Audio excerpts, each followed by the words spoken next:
बिस्मिल्लाहिर्रहमानिर्रहीम। अस्सलाम वालेकुम स्टूडेंट्स। आज हम पैथोफिजियोलॉजी स्टार्ट करेंगे। पैथोफिजियोलॉजी थर्ड सेमेस्टर बीएसएन की एक सब्जेक्ट है। इसका आज हम फर्स्ट चैप्टर पढ़ेंगे। फर्स्ट चैप्टर में कुछ बेसिक डिफिनीशन है पैथोलॉजी से रिलेटेड और फिजियोलॉजी से रिलेटेड और पैथोफिजियोलॉजी से रिलेटेड, और इनमें डिफरेंशिएशन है और माइक्रोबायोलॉजी की कुछ जो स्पेसिफिक डिफिनीशंस होती है, बेसिक डिफिनीशंस, वो इसमें मौजूद है। तो आइए जानते हैं कि पैथोफिजियोलॉजी क्या है। पैथोफिजियोलॉजी, इसमें टू वर्ड्स है, एक पैथोलॉजी और एक फिजियोलॉजी। पैथोलॉजी क्या है? पैथोलॉजी डिजीज़ के साइंटिफिक स्टडी करने को हम पैथोलॉजी कहते हैं, और फिजियोलॉजी में हम फंक्शंस को स्टडी करते हैं। पैथोफिजियोलॉजी में हम क्या करेंगे? पैथोफिजियोलॉजी में हम सिर्फ डिज़ीज़ को स्टडी नहीं करेंगे और सिर्फ हम फंक्शंस को भी स्टडी नहीं करेंगे। हम वो तमाम चेंजेस को स्टडी करेंगे जो कि एक डिज़ीज़ की वजह से हमारे बॉडी के फंक्शन में पैदा होती है, जो कि एक डिज़ीज़ के प्रोसेस की वजह से, जो कि फंक्शन पे इसका जितना भी फंक्शन पे इसका इफ़ेक्ट होता है बॉडी फंक्शन पे, उनको हम स्टडी करेंगे। अच्छा स्टूडेंट्स, तो ये हमारे साथ ऑब्जेक्टिव्स है फर्स्ट चैप्टर के। At the end of this session the student will be able to define pathology and pathophysiology.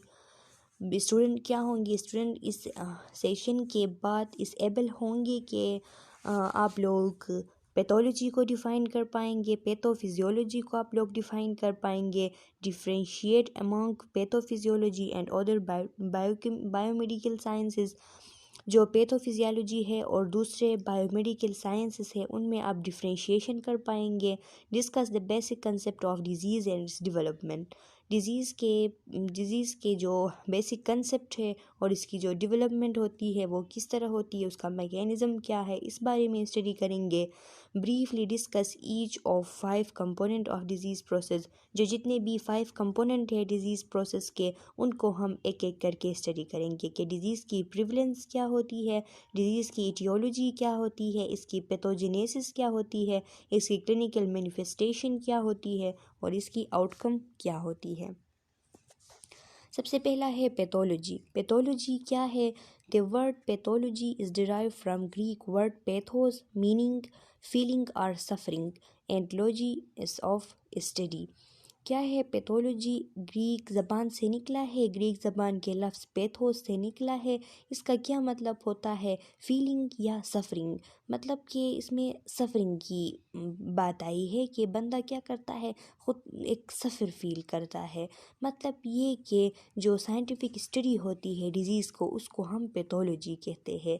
इसमें हम क्या करते हैं, डिज़ीज़ को स्टडी करते हैं कि डिज़ीज़ के जितने भी वो आया, अगर बॉडी में इंटर हुआ है तो इंटर कैसा हो, कैसे वो इंटर हुआ है, किस चीज़ की वजह से इंटर हुआ है, बॉडी में आ गई तो उसकी कोर्स क्या है, कितनी मुद्दत तक वो होगी। ये सब हम सारा कुछ पैथोलॉजी में स्टडी करते हैं। Pathology deal with the study of structural and functional changes in cell, tissue, and organ of the body that cause or are caused by disease। क्या करता है पैथोलॉजी? जो है तमाम जो स्ट्रक्चरल और फंक्शनल चेंजेस आ जाती है, सेल में आती है या टिश्यूज़ में आती है या ऑर्गन में आती है। हमारे बॉडी के ऑर्गन में, टिश्यूज़ में और सेल में जो जितने भी चेंजेस आ जाते हैं, वो चेंजेस जो डिज़ीज़ की वजह से आते हैं या उन चेंजेस की वजह से डिज़ीज़ होती है, उन चेंजेस को हम पढ़ते हैं कि नॉर्मल हमारी बॉडी थी, उस नॉर्मल बॉडी में क्या चेंजेस आई है कि जिनकी वजह से डिज़ीज़ हुई है, या क्या डिज़ीज़ आई है, कौन सी डिज़ीज़ आई है कि जिसकी वजह से ये जो चेंजेस है वो हो रही है। तो इन सब को हम पैथोलॉजी में स्टडी करते हैं। फिजियोलॉजी क्या है? Physiology deal with the functions of human body. इंसानी जिस्म के जितने भी फंक्शंस होते हैं उनको स्टडी करने को फिजियोलॉजी कहते हैं। जितने भी नॉर्मल फंक्शन होते हैं, इनके स्टडी करने को फिजियोलॉजी कहते हैं। The term combine the word pathology and physiology. अब जो पैथोफिजियोलॉजी है ये क्या है, ये वो टर्म है जिसने पैथोलॉजी और फिजियोलॉजी दोनों को कंबाइन की हुई है। Thus, pathophysiology deal not only with the cellular and organ changes that occur with disease, but with the effect that these changes have on total body function. तो pathophysiology में हम सिर्फ उन चेंजेस को नहीं पढ़ते जो चेंजेस हमारे सेल में या हमारे ऑर्गन में डिजीज़ की वजह से आई है। एक डिजीज़ के साथ साथ जो चेंजेस आती है सेल में और ऑर्गन में, हम पैथोफिजियोलॉजी में सिर्फ इनको स्टडी नहीं करते, बल्कि इसके साथ साथ इन चेंजेस की वजह से जो हमारे टोटल बॉडी फंक्शन में जो चेंजेस आई है, हमारे टोटल बॉडी फंक्शन में इन चेंजेस का जो असर हुआ है उसको भी हम इसमें स्टडी करते हैं। इसीलिए पैथोफिजियोलॉजी है। पैथोफिजियोलॉजी मतलब ये कि जो डिज़ीज़ आई थी उस डिज़ीज़ के साथ साथ जितने भी चेंजेस हुए हमारे बॉडी में, उन चेंजेस का हमारे टोटल बॉडी फंक्शन पे क्या इफ़ेक्ट हुआ, इन सब को हम पैथोफिजियोलॉजी में स्टडी करते हैं। Pathophysiology also focus on mechanism of the underlying disease and provide the background for preventive as well as therapeutic healthcare care and practices. Pathophysiology क्या करता है, पैथोफिजियोलॉजी इस पे भी इसकी फोकस होती है कि जो अंडरलाइंग डिजीज़ होती है उसकी मैकेनिज़्म क्या है, वो किस तरीके से ग्रो कर रहा है, और ये हमें इसके साथ साथ बैकग्राउंड प्रोवाइड करती है। किस तरह की बैकग्राउंड प्रोवाइड करती है कि जो वो डिज़ीज़ हुआ है, जो बीमारी आई है, उसको किस तरीके से प्रिवेंट किया जा सकता है, और अगर वो बंदे में आ गई है दूसरे बंदों में उसको प्रिवेंट किस तरह किया जा सकता है, और अगर वो बंदों में आ गई है तो उन पेशेंट को थेरापेटिक मेजर्स, उनके इलाज के लिए जो मेयर होते हैं और प्रैक्टिसेस होते हैं वो कौन से किए जाए जिससे वो ठीक हो। तो पैथोफिजियोलॉजी हमें इस सेलुलर और ऑर्गन में चेंजेस और उनके पूरे बॉडी पे इफ़ेक्ट के पूरे बॉडी फंक्शन पे इफ़ेक्ट के साथ साथ जो एक बैकग्राउंड भी फराहम करती है कि इसको प्रिवेंट कैसे किया जाए और इनको कंट्रोल कैसा किया जाए, अगर बंदे में आ जाए तो फिर उसको थेरापेटिक मेयर किस तरह की दी जाए। ये सारा कुछ हम पैथोफिजियोलॉजी के ज़रिए जानते हैं। An alternative definition is the study of biological and physical manifestation of disease as they correlate with the underlying abnormalities and physiological disturbance। ये इसको हम एक अगर अल्टरनेटिवली एक अलग तरीके से इसको डिफ़ाइन करें तो इस तरह भी डिफ़ाइन कर सकते हैं कि पैथोफिजियोलॉजी जो है वो एक उसमें हम क्या करते हैं, जो बायोलॉजिकल और फिज़िकल मैनिफेस्टेशन होती है, बायोलॉजिकल और फिज़िकल मैनिफेस्टेशन ये जो साइन सिम्टम्स होती है इनको हम कहते हैं।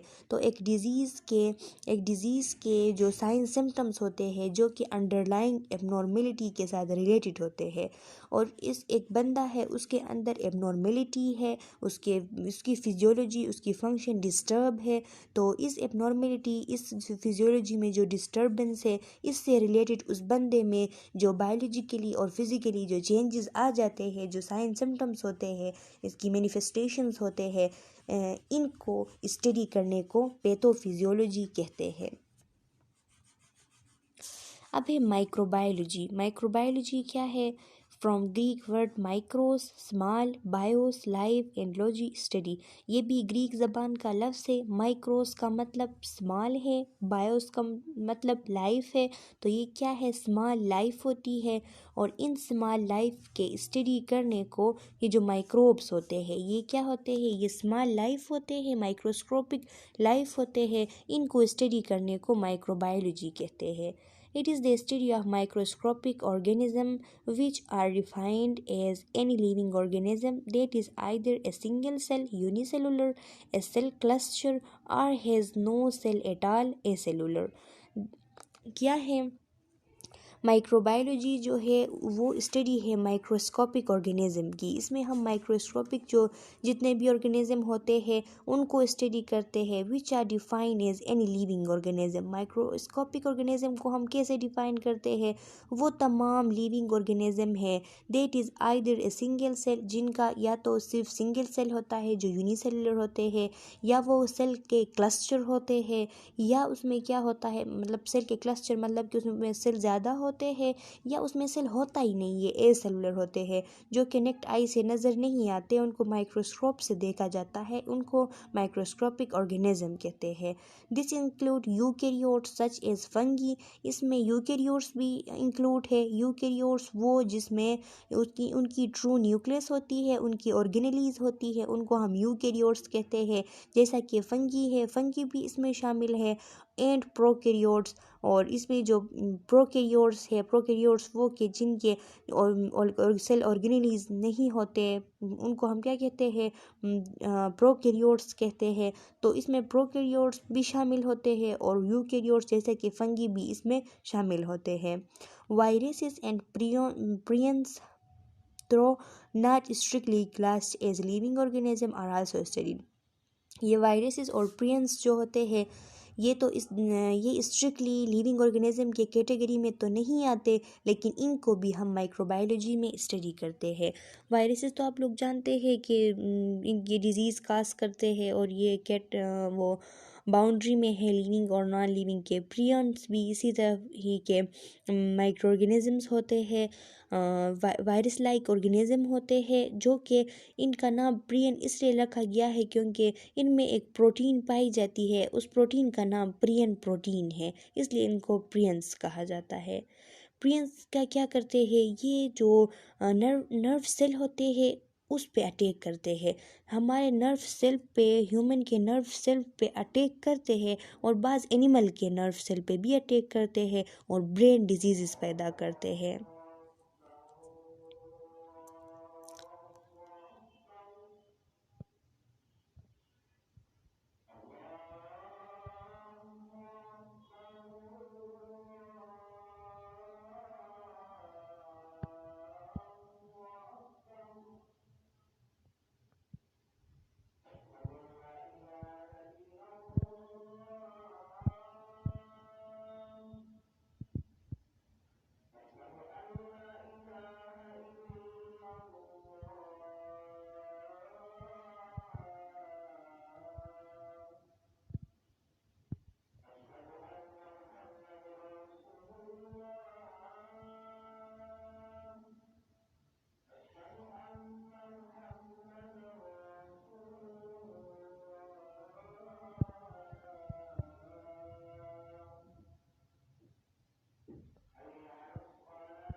अच्छा स्टूडेंट्स, तो अजान हो रही थी, मैं इसलिए चुप थी। हम प्रियंस की बात कर रहे थे। प्रियंस क्या है, ये जो प्रियंस होती है, प्रियन नाम के एक प्रोटीन से बने होते हैं, इसलिए इनको प्रियंस कहा जाता है। ये नर्व सेल पे एक्ट करते हैं, जो ह्यूमन में भी और दूसरे एनिमल में भी, जैसे कि गोट है, शीप है, इनके ये नर्व सेल पे एक्ट करते हैं। और जब ये नर्व सेल्स पे एक्ट करते हैं तो ये ब्रेन डिजीज़ पैदा करते हैं। तो ये भी वायरस ही की तरह के ऑर्गेनिज्म होते हैं। Microbiology is a broad term which include virology, mycology, parasitology, bacteriology, immunology and other branches. Microbiology एक broad term है जिसमें क्या क्या आते हैं, जिसमें वायरोलॉजी आती है, जिसमें हम वायरसेस को स्टडी करते हैं। माइकोलॉजी आती है, माइकोलॉजी में हम फंगी को स्टडी करते हैं। पैरासाइटोलॉजी है जिसमें हम पैरासाइट्स को स्टडी करते हैं, ये जितने भी वर्म्स हैं, राउंड वर्म्स हो गया, फ्लैट वर्म वगैरह, ये इन सब जो जितने भी वर्म्स हैं इनको हम स्टडी करते हैं। पैरासाइटोलॉजी में जो पैरासाइट होते हैं इनको, बैक्टीरियोलॉजी, इनको इसमें हम बैक्टीरिया को स्टडी करते हैं। इम्यूनोलॉजी, इसमें हम इम्यून सिस्टम को स्टडी करते हैं। एंड अदर ब्रांचेस, और दूसरे ब्रांचेस भी इसमें शामिल होते हैं।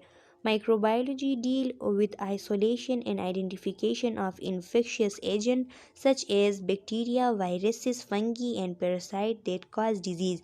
माइक्रोबायोलॉजी क्या है? माइक्रोबायोलॉजी का क्या इसमें किस चीज़ के साथ हम इसकी रिलेटेड है कि इसमें आइसोलेशन, ये जो जितने भी इन्फेक्शियस एजेंट होती है जो कि इन्फेक्शन काज करती है, जैसा कि बैक्टीरिया हो गया, वायरसेस हो गए, फंगी हो गई और पैरासाइट हो गए, जिनकी वजह से डिज़ीज़ पैदा होती है, इन सब की आइसोलेशन और उनकी आइडेंटिफिकेशन के बारे में हम माइक्रोबायोलॉजी में स्टडी करते हैं। माइक्रोबायोलॉजी के थ्रू इनको आइसोलेट किया जाता है और आइसोलेट करने के बाद इनको आइडेंटिफाई किया जाता है, इनकी आइडेंटिफिकेशन हो जाती है। Specimens such as urine, feces and swabs are examined to identify pathogens to select the appropriate treatment. Microbiology के थ्रू क्या होती है? माइक्रोबायोलॉजी के थ्रू यूरिन हो गया, फीसिस हो गए और स्वाब्स हो गए। स्वाब्स वो जिनके ज़रिए वो सिक्रीशन उठाई जाती है, नोज़ में वो ले जाया जाता है, लेरिंग्स में ले जाया जाता है। कोविड-19 के टेस्ट के लिए ये जो स्वाब सैंपल लिए जाते थे, आप लोगों ने देखे होंगे जिनके को कोविड-19 की टेस्ट हुई होगी तो उनको पता होगा कि स्वाब सैंपल है वो कैसे लिया जाता है। वहाँ पे एक स्वाब होती है, उसके ज़रिए सिक्रीशंस उठाई जाती है और फिर उनका टेस्ट किया जाता है। तो ये भी सैंपल की एक टाइप है। यूरिन की सैंपल, फीसिस की सैंपल और स्वाब सैंपल जो होते हैं वो लिए जाते हैं, ये स्पेसिमेंस उठाए जाते हैं और इनको एग्जामिन किया जाता है। एग्जामिन किस लिए करते हैं? जो पैथोजन है, जो पैथोजन बंदे में होती है। पैथोजन किसे कहते हैं? डिजीज़ काज करने वाले एजेंट को हम पैथोजन कहते हैं। पैथो मीन्स डिजीज़ और जेन मीन्स वो एजेंट जिसकी वजह से डिजीज़ काज हुई है, उसको हम पैथोजन कहते हैं। तो पैथोजन को आइडेंटिफाई किया जाता है और उसके लिए अप्रोप्रिएट ट्रीटमेंट है वो भी उसका भी पता लगाया जाता है कि कौन सा ड्रग जो है वो इस जो पैथोजन है इसके लिए अप्रोप्रिएट है कि इसको किल करे। ये जो माइक्रोबायोलॉजी है इसमें क्या होती है? इसमें कल्चर और सेंसिटिविटी टेस्ट होती है। कल्चर में इस तरह किया जाता है कि बैक्टीरिया को रखा जाता है, उसको कल्चर किया जाता है, फिर जब उसका पता चलता है कि ये कौन सा बैक्टीरिया है तो फिर सेंसिटिविटी टेस्ट में उस पर अप्लाई किए जाते हैं, एंटीबायोटिक उस पर अप्लाई किए जाते हैं और देखा जाता है कि कौन सा एंटीबायोटिक जो है वो ये बैक्टीरिया रेजिस्ट करती है और कौन से के लिए ये सेंसिटिव होती है, कौन सा जो एंटीबायोटिक है वो इसको किल करती है। तो जो एंटीबायोटिक इसको जल्दी से किल कर देती है उसको इस पे फिर वो माइक्रोबायोलॉजी जो होते हैं, जो माइक्रोबायोलॉजिस्ट होते हैं वो फिर लिख देते हैं उस टेस्ट के साथ साथ कि इस बैक्टीरिया पे ये जो मेडिसिन है, ये जो एंटीबायोटिक है ये इसको किल करती है। तो फिर वो जो डॉक्टर होता है वो उसके लिए वो प्रिस्क्राइब करता है कि ये मेडिसिन खाओ। तो जब वो मेडिसिन खाता है बंदा तो उसके अंदर जो बैक्टीरिया थी उसकी फिर किल हो जाती है, वो ख़त्म हो जाती है बॉडी से। तो स्पेसिमेन की यही बात थी कि इसमें कल्चर और सेंसिटिविटी टेस्ट किया जाता है जिसके ज़रिए पता लगता है कि ऑर्गेनिज्म कौन सा है, पैथोजन कौन सा है और फिर उसके लिए अप्रोप्रिएट ट्रीटमेंट और अप्रोप्रिएट उसके लिए ड्रग कौन सी यूज़ हो सकती है। फ्रॉम द ग्रीक वर्ड, अब क्या है? ये हमारे साथ माइक्रोबायोलॉजी की डिफिनीशंस थे। अब है हेमेटोलॉजी की डिफिनीशन है। From the Greek word Hima means blood and logy means study. Haematology क्या है? ये ग्रीक वर्ड से निकला हुआ है। ग्रीक वर्ड किस चीज़ से, किस ग्रीक वर्ड से? हीमा से। हीमा का मतलब है ब्लड और लॉजी का मतलब है study. Haematology is branch of medical science that is concern with the study of blood, the blood forming organs and blood disease. Haematology जो है वो क्या है, मेडिकल साइंस की एक ब्रांच है जिसमें हम ब्लड को स्टडी करते हैं और जो ब्लड फार्मिंग ऑर्गन्स होते हैं कि कौन कौन से ऑर्गन में ब्लड फार्म होती है, ब्लड पैदा होती है, उन ऑर्गन्स को भी स्टडी करते हैं और ब्लड में जितने भी डिजीज़ होते हैं उनको भी हम स्टडी करते हैं कि ब्लड में कौन कौन सी डिजीज़ जो है वो पाई जाती है। तो यहाँ पे आपको बताती चलूँ स्टूडेंट्स के जो ब्लड फार्मिंग ऑर्गन्स होते हैं वो क्या होते हैं। स्टार्ट लाइफ में जब एम्ब्रियो होती है तो उसमें ब्लड फार्मिंग ऑर्गन क्या होता है, उसका जो यॉक सैक होता है उसमें उसकी ब्लड बनती है। जब लेट एम्ब्रियोनिक लाइफ जब हो जाती है तो फिर लीवर और स्प्लीन जो है उसमें ब्लड सेल बनना स्टार्ट होता है। वो ऑर्गन होते हैं जो कि ब्लड बनाने के लिए ज़िम्मेदार होते हैं और ग्रेजुअली विथ एज के बढ़ने के साथ साथ क्या होता है, फिर बोन मेरो की ये जिम्मेदारी बन जाती है, बोन मेरो की ये रिस्पॉन्सिबिलिटी बन जाती है कि उसमें ब्लड बनता है। तो शुरू के फीटल लाइफ में सबसे पहले वो जो एक यॉक होता है उसमें होता है ब्लड की फॉर्मेशन, फिर लीवर और स्प्लीन में होती है, फिर ग्रेजुअली बोन मेरो में ब्लड पैदा होना स्टार्ट हो जाती है। और ब्लड डिजीज़ कौन कौन से हो सकते हैं। ब्लड डिजीज़ में एनीमिया है, एनीमिया के फिर मुख्तलिफ़ किस्म होते हैं। एनीमिया हम किसे कहते हैं, जो हीमोग्लोबिन की कमी होती है, जो आरबीसीज़ की कमी होती है, इसको हम एनीमिया कहते हैं। फिर इसके मुख्तलिफ़ टाइप हैं, वो सारे ब्लड डिजीज़ में आते हैं। ल्यूकोपीनिया है, डब्ल्यूबीसीज़ की ये जो वाइट ब्लड सेल होते हैं ये जब अपने नॉर्मल रेंज से कम होते हैं तो इस डिज़ीज़ को हम ल्यूकोपीनिया कहते हैं। ल्यूकोसाइटोसिस है, ये भी ब्लड डिजीज़ है, इसमें डब्ल्यूबीसीज़ अपने नॉर्मल रेंज से ज़्यादा हो जाते हैं। इसके अलावा थ्रोम्बोसाइटोपिनिया है, प्लेटलेट कम हो जाती है। थ्रोम्बोसाइटोसिस है कि प्लेटलेट जब ज़्यादा हो जाती है अपने नॉर्मल से, तो ये दोनों क्या है, ये दोनों भी ब्लड डिजीज़ है। एरिथ्रोसाइटोसिस है, जब आरबीसी ज़्यादा हो जाती है अपने नॉर्मल नंबर से तो इसको हम एरिथ्रोसाइटोसिस कहते हैं और ये भी ब्लड डिजीज़ है। हीमोफीलिया है, जो ब्लीडिंग डिसऑर्डर होती है जिसमें खून बहुत पतली सी हो जाती है और ब्लीडिंग होती है, ये होती है। और ब्लड क्लॉटिंग की जो डिजीज़ होते हैं कि जिसमें ब्लड क्लॉट होता है। इसके अलावा ब्लड डिजीज़ में मुख्तलिफ़ किस्म के कैंसर्स होते हैं, जैसा कि माइलोमा होता है, लिम्फोमा होता है। ये कैंसर्स भी ये ब्लड डिजीज़ में आते हैं और हीमाटोलॉजी में हम इन सारे ब्लड डिजीज़ को स्टडी करते हैं। The laboratory work that goes into the study of blood frequently performed by medical technologies to identify pathogenic agent with which cause disease। तो क्या है, कह रहा है कि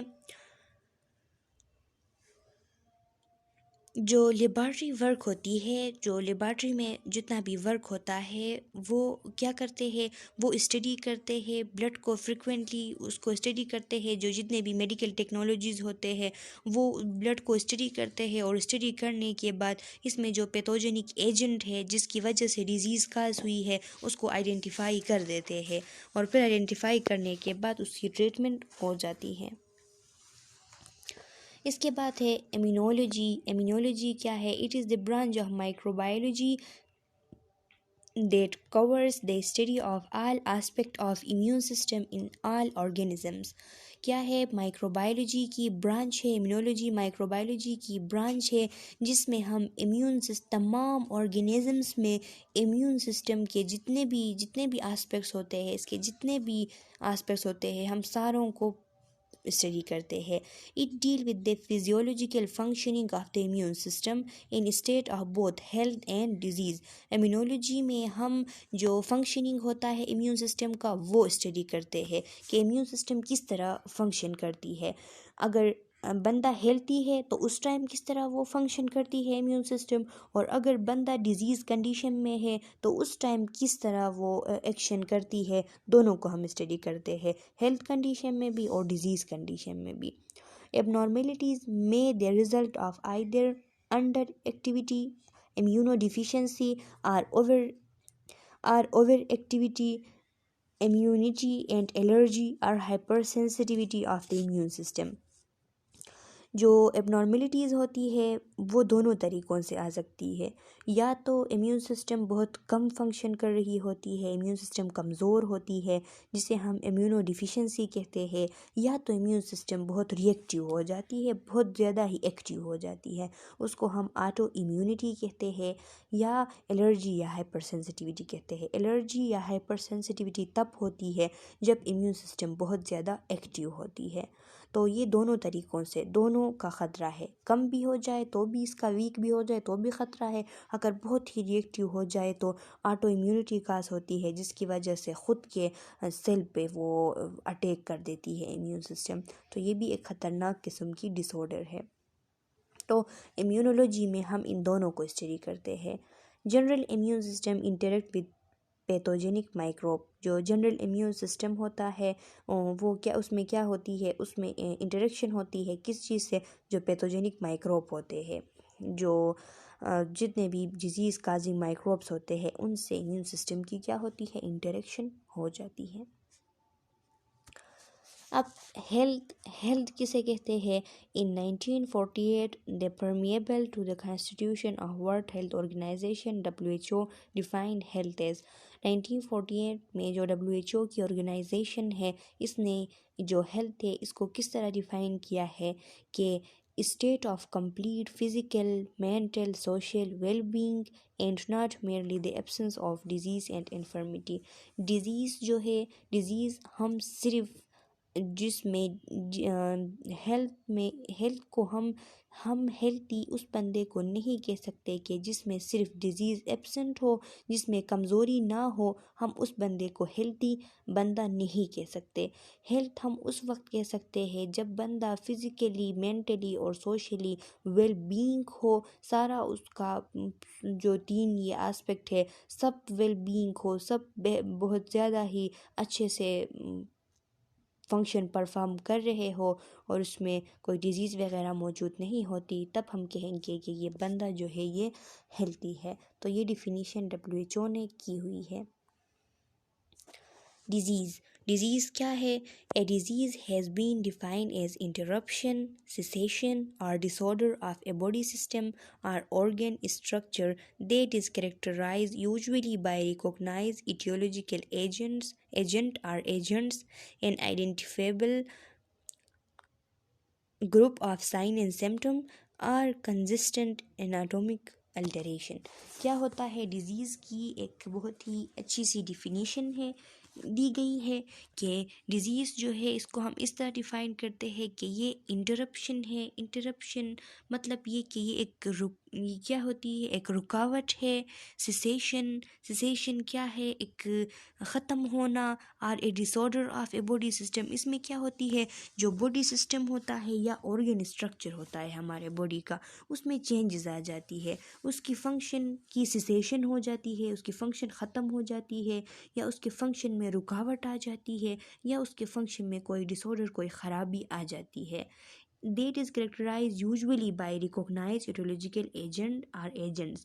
और इसके क्या होते हैं, जो इंटरप्शन आई है, जो सिसेशन हुई है, जो डिसऑर्डर आई है, इसको एक ऑर्गन में या एक बॉडी सिस्टम में इसको इसके एजेंट के ज़रिए, इटियोलॉजिकल एजेंट जो इसका है, जिसकी वजह से ये डिज़ीज़ हुई है, या तो एक एजेंट है या बहुत सारे एजेंट है, उसकी वजह से इसको पहचाना जाता है। या इसके क्या होते हैं identifiable group of sine and symptom होते हैं। इसमें साइंस भी पाए जाते हैं जिसको भी आइडेंटिफाई किया जाता है, और सिम्टम भी पाए जाते हैं उनको भी आइडेंटिफाई किया जाता है। और कंसिस्टेंट एनाटॉमिकल अल्टरेशन, या इसमें मुस्तकिल होने वाली एनाटॉमिकल चेंजेस है कि इसके बॉडी स्ट्रक्चर में चेंजेस आ जाती है, तो उनके ज़रिए इसको पहचाना जाता है। तो डिज़ीज़ जो है वो हमारे बॉडी सिस्टम या बॉडी ऑर्गन स्ट्रक्चर में आने वाली वो तमाम चेंजेस है, वो तमाम डिसऑर्डर्स है जिनको उसके एटियोलॉजिकल एजेंट की वजह से पहचाना जाता है, उसके साइन सिम्टम की वजह से उसको हम पहचानते हैं, और उसमें जो बॉडी के स्ट्रक्चर में एनाटॉमिकल जो उसकी अल्टरेशन होती है उनके ज़रिए इसको पहचानते हैं, और इस चीज़ को हम क्या कहते हैं, डिज़ीज़ कहते हैं। The aspect of the disease process include जो एस्पेक्ट होते हैं डिज़ीज़ प्रोसेस के वो कौन कौन से होते हैं, इसकी इटियोलॉजी होती है कि डिज़ीज़ इटियोलॉजी क्या है। इटियोलॉजी मतलब कि डिज़ीज़ की काज, इसकी काजेशन क्या है इसकी, कि किस वजह से ये डिज़ीज़ हुई है। Pathogenesis mean development of disease, इसमें जो डिज़ीज़ हुई है, जो डिज़ीज़ है, इसकी डेवलपमेंट इसकी कैसी हो रही है, किस तरह डिज़ीज़ में ग्रो कर रहा है। और मॉर्फोलॉजिकल चेंजेस, जब डिज़ीज़ ग्रो करेगी तो उसमें उसके मॉर्फोलॉजी में, उसके शेप में चेंजेस आएंगे। तो वो शेप में चेंजेस जो आई है वो किस किस्म की है। क्लिनिकल मैनिफेस्टेशन, जो इसकी साइंस सिम्टम्स है वो क्या है, वो कौन सी है। और फिर डायग्नोसिस, इसको फिर तशख़ीस कैसे किया जा सकता है। एंड क्लिनिकल कोर्स, और फिर उसको क्लिनिकल कोर्स किस तरह दिया जाएगा, मेडिकल ट्रीटमेंट दी जाएगी कि नहीं सर्जिकल ट्रीटमेंट दी जाएगी। तो ये सारे हमारे साथ क्या है, डिज़ीज़ प्रोसेस के एस्पेक्ट हैं।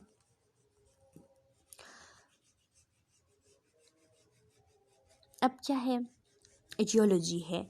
इटियोलॉजी क्या है, the word is derive from Greek word aetiologia. Aetiology का जो लफ्ज़ है ये ग्रीक लफ्ज़ इटोलॉजिया से निकला हुआ है। गिविंग ए रीज़न फॉर, इसका मतलब क्या है, इसका मतलब है कि ये क्या है, रीज़न, इसकी वजह है। जो डिज़ीज़ हुई है उसकी वजह को, उसकी काज को हम क्या कहते हैं, उसके काज को हम इटियोलॉजी कहते हैं। It is the study of causation और ओरिजिनेशन। इसमें हम किस चीज़ को स्टडी करते हैं, इसमें हम उसकी काजेशन को, उसकी ओरिजिनेशन को स्टडी करते हैं।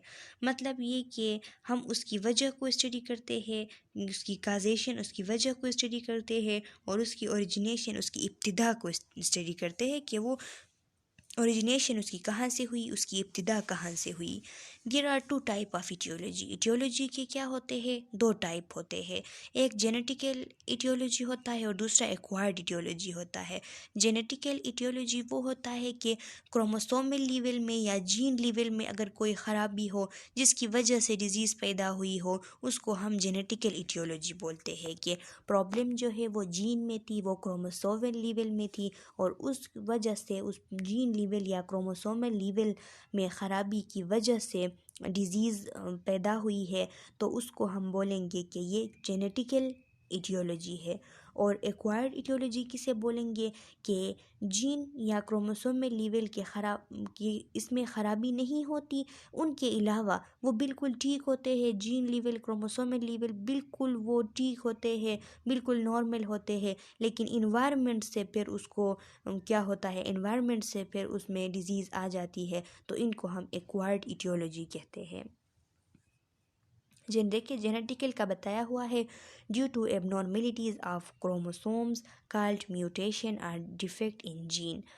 कहता है कि जो जेनेटिकल इटियोलॉजी है ये हम किसे कहते हैं कि जिसमें एबनॉर्मेलिटीज़ क्रोमोसोम में हो, जीन में हो, इनको हम म्यूटेशंस भी कहते हैं या डिफेक्ट इन जीन्स भी कहते हैं। एमसीक्यूज़ के लिए आप लोगों को याद करनी है कि जो एबनॉर्मल क्रोमोसोमल लेवल पे एबनॉर्मेलिटीज़ होती है, जो जेनेटिकल इटियोलॉजी होती है, इनको हम म्यूटेशन भी कहते हैं या डिफेक्ट इन जीन्स भी इनको कहते हैं। एक्वायर्ड क्या होती है, which may be caused by environment. Environment से अगर बंदे के डिज़ीज़ की वजह अगर इन्वायरमेंट हो, उसकी जीन, उसकी क्रोमोसोम्स नॉर्मल हो, लेकिन उसकी इन्वायरमेंट की वजह से उसको डिज़ीज़ हुआ है, तो इसको हम बोलेंगे कि ये एक्वायर्ड इटियोलॉजी वाली डिज़ीज़ है। जैसा कि बायोलॉजिकल एजेंट जैसा कि बैक्टीरिया हो गया, वायरसेस हो गए, इनकी वजह से अगर डिज़ीज़ हुई है तो हम बोलेंगे कि ये एक्वायर्ड इटियोलॉजी है। फिज़िकल एजेंट्स, ट्रॉमा हो गया, बर्न हो गए, रेडिएशन हो गए, कि किसी की एक्सीडेंट हो गई, कोई जल गया, या जो रेडिएशन से यूवी रेडिएशंस वगैरह, ये यूवी रेस जो है वो अगर किसी से टच हो गए और उनको डिज़ीज़ हुई है, तो हम कहेंगे कि ये फिज़िकल एजेंट्स की वजह से हुई है, मतलब ये इसकी इटियोलॉजी एक्वायर्ड है। केमिकल पॉइजन की वजह से हो सकती है, पॉइजन हो गया, कोई जहर वगैरह किसी ने लिया है, अल्कोहल किसी ने ज़्यादा उसकी इंटेक की है, तो इनकी वजह से भी डिज़ीज़ होती है, और ये भी क्या है, एक्वायर्ड इटियोलॉजी है। न्यूट्रिशनल डिफिशेंसीज हो गए, एक्सेस आर डिफिसिट। अगर न्यूट्रिशन मतलब ये कि अगर न्यूट्रिशन की कमी भी आ जाती है, डिफिशेंसीज भी आ जाती है, तो उस टाइम भी उसकी वजह से डिज़ीज़ पैदा होती है। फॉर एग्ज़ाम्पल ये विटामिन डी जो है, इसकी कमी की वजह से रिकेट्शिया होती है, और जो सॉफ्टनेस ऑफ बोन होती है, या बड़ों में, बच्चों में और बड़ों में ऑस्टियोमेलेशिया होती है, वो भी सॉफ्टनेस ऑफ बोन है। तो ये डिफिशिएंसी की वजह से होती है। और एक्सेस जब हाइपर विटामिनोसिस वगैरह हो जाती है, तो उनकी वजह से भी डिज़ीज़ पैदा होती है, मुख्तलिफ़ किस्म के डिजीज़ होते हैं। तो दोनों दोनों कंडीशन में, जब न्यूट्रिशन हद से ज़्यादा भी हो जाए और कम भी हो जाए, तो दोनों कंडीशन में डिज़ीज़ पैदा होती है। ये वजह बनती है डिज़ीज़ की, और इस वजह को हम एक्वायर्ड एटियोलॉजी कहते हैं, एक्वायर्ड वजह कहते हैं। Abnormal immunological reactions, immune system के जो एबनॉर्मल रिएक्शंस होते हैं, उनकी वजह से भी डिज़ीज़ काज होती है, ये भी एक्वायर्ड में आती है। फिजियोलॉजिकल फैक्टर्स, जितने भी फिजियोलॉजिकल फैक्टर्स होते हैं, फॉर एग्ज़ाम्पल नाइफ़ कट हो गया, वाउंड हो गए, रेडिएशन हो गए, ये वगैरह जितने भी फिजियोलॉजिकल फैक्टर्स है, ये इस सब की वजह से जो भी डिजीज़ होती है, इस वजह को हम एक्वायर्ड एटियोलॉजी बोलते हैं। रिस्क फैक्टर्स क्या होती है? The multiple factor that predispose to a particular disease often are referred to as risk factor.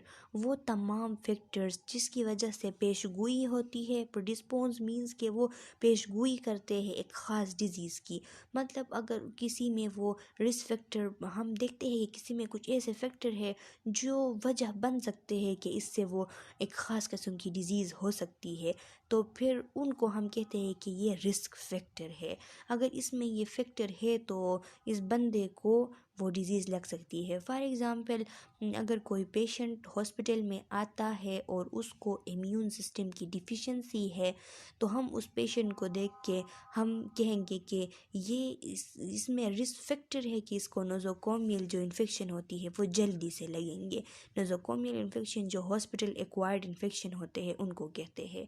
तो इस बंदे में रिस्क फैक्टर ये थी कि उसमें पहले से इम्यून सिस्टम की डिफिशिएंसी थी, इम्यूनो डिफिशिएंसी का पेशेंट था। अब वो हॉस्पिटल में आया है तो चांसेस ज़्यादा है कि उसको नोज़ोकोमियल इन्फेक्शन हो सकती है। तो ये क्या है? ये रिस्क फैक्टर है कि उसकी इम्यून सिस्टम कमज़ोर है। कंजेनिटल कंडीशंस, कंजेनिटल कंडीशंस हम किन को कहते हैं? पैदाइशी जो ख़राबियाँ होती है, जो बर्थ से जो बच्चे में ख़राबियाँ होती है, उनको हम कंजेनिटल कंडीशन कहते हैं। Congenital conditions are the defect that are present at birth, although they may not be evident until later in life. कहता है कंजेनिटल कंडीशन उन तमाम डिफेक्ट को कहते हैं जो कि बर्थ से बच्चे में पैदा होती है, बर्थ से उसमें मौजूद होती है, जो कि शायद उस टाइम पे कोई उनका पता ना चले, लेकिन लेटर लाइफ में उनका पता चल जाता है, लेकिन वो होती उसी बर्थ के टाइम से है। उनको हम क्या कहते हैं? कंजेनिटल कंडीशन कहते हैं। Congenital condition may be caused by genetic influences. Congenital condition जो है ये किस वजह से हो सकती है? में बी ये जेनेटिकल इन्फ्लुएंसेस की वजह से हो सकती है, मतलब कि उनके जीन में कोई मसला हो तो इस वजह से हो सकती है। इन्वायरमेंटल फैक्टर की वजह भी हो सकती है। इन्वायरमेंटल फैक्टर किस तरह? अगर मदर को वायरल इन्फेक्शन है या मैटरनल ड्रग यूज़, अगर मदर कोई ड्रग एब्यूज़र है, ड्रग एब्यूज़ करता है। इरेडिएशन और इंट्रायूटराइन क्राउडिंग। इरेडिएशन क्या है कि अगर उसको रेडिएशन की एक्सपोजर हो गई है, उसको रेडिएशन की एक्सपोजर अगर हो जाती है, तो वो भी इन्वायरमेंटल फैक्टर है कि जिसकी वजह से कंजेनिटल कंडीशन पैदा हो सकती है। और इंट्रा यूटराइन क्राउडिंग, अगर इंट्रा यूटराइन क्राउडिंग होती है तो ये भी कंजेनिटल कंडीशन की वजह बनती है। इंट्रा यूटेराइन क्राउडिंग उसे कहते हैं कि एक ही टाइम में बहुत सारे बच्चे जब यूट्रस में ग्रो करते हैं, मतलब ट्विंस वगैरह, तो वहाँ पे क्राउडिंग हो जाती है, और क्राउडिंग की वजह से उनके जो ग्रोथ है उसमें डिफेक्ट आ जाती है। उनके हाथ वगैरह, पाँव वगैरह या बॉडी का कोई पार्ट छोटा होता है, उसको जगह सही नहीं मिलती, तो इस वजह से वो उसकी ग्रोथ ग्रोथ में रिटार्डेशन आ जाती है। तो इसको हम क्या, ये भी क्या है, इंट्रायूटराइन क्राउडिंग जो है बर्थ डिफेक्ट की एक वजह बनती है। Or a combination of genetic and environmental factor, या दोनों हो सकती है कि उसमें जेनेटिक भी प्रॉब्लम हो और साथ साथ इन्वायरमेंटल प्रॉब्लम हो, उसके जीन में भी मसला हो, इन्वायरमेंट में भी उसको ये वगैरह जितने भी हमने एग्जांपल पढ़े कि मेटर्नल ड्रग एब्यूज़र या मदर को वायरल इन्फेक्शन वगैरह कुछ है, तो ये सारे वजह बन सकते हैं कि बच्चे में कंजेनिटल कंडीशन जो है वो पैदा हो। अच्छा स्टूडेंट्स, तो पैथोजेनेसिस किसे कहते हैं? पैथोजेनेसिस का आप सिंपल अल्फाज में याद रखिए कि जो डेवलपमेंट ऑफ डिजीज़ होती है इसको हम पैथोजेनेसिस कहते हैं। Pathogenesis is the sequence of cellular and tissue events that take place from the time of initial contact with an etiologic agent until the ultimate expression of a disease। Pathogenesis क्या है? ये एक sequence है, cell में और tissue में events की एक सीक्वेंस है।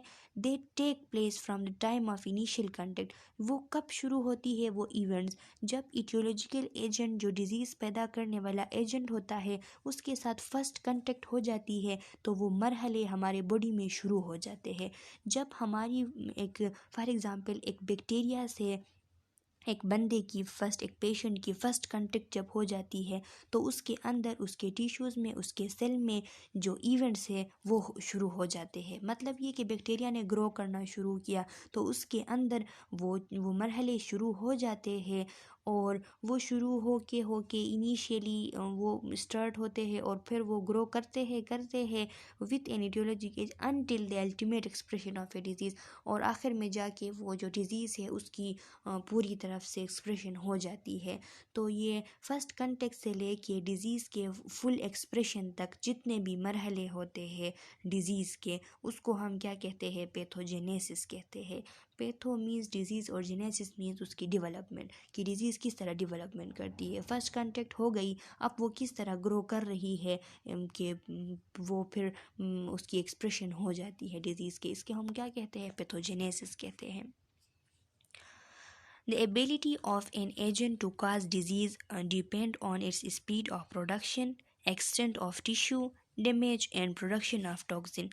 तो एक और टर्म है जिसे हम पैथोजेनिसिटी कहते हैं। पैथोजेनिसिटी क्या है? Pathogenicity is the ability of an agent to cause disease. जो पैथोजन होता है उसकी जो एबिलिटी होती है जिसके ज़रिए वो डिज़ीज़ काज करती है, इसको हम पैथोजेनिसिटी कहते हैं।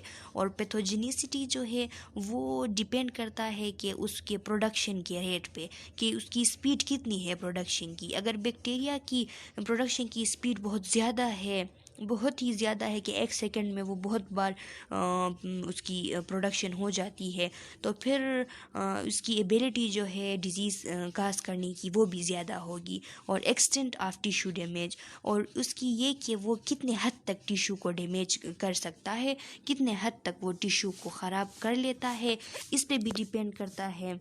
And the production of toxin, और वो टॉक्सिन किस तरह प्रोड्यूस करता है, कोई ख़तरनाक सी टॉक्सिन प्रोड्यूस करता है या थोड़ी कुछ मामूली सी करता है, इस पे भी डिपेंड करता है।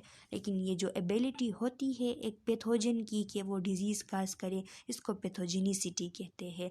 मतलब ये कि पैथो मीन्स डिज़ीज़ और जेनिसिटी मीन्स एजेंट की वो सलाहियत जिसके ज़रिए वो डिज़ीज़ काज करे, इसको पैथोजेनिसिटी कहते हैं।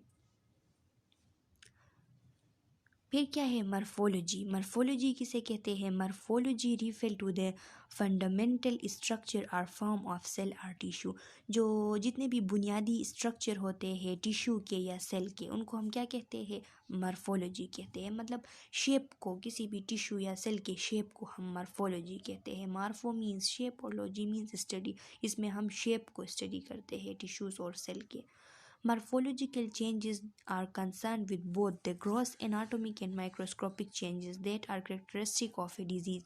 एक डिज़ीज़ की खसूसियत होती है, डिज़ीज़ की कैरेक्टरिस्टिक होती है कि वो उसके मॉर्फोलॉजी में, बॉडी टिश्यूज़ के, बॉडी ऑर्गन्स के मॉर्फोलॉजी में चेंजेस लाती है, उनके शेप में चेंजेस लाती है।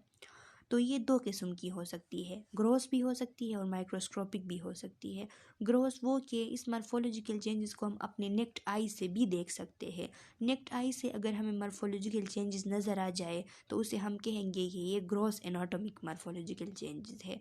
और अगर हमें नेक्ट आई से नज़र ना आए और हम माइक्रोस्कोप से उन चेंजेस जो है उनको देखें, माइक्रोस्कोप से उनका मेयर करें, तो इसको हम कहेंगे कि ये माइक्रोस्कोपिक मॉर्फोलॉजिकल चेंजेस है।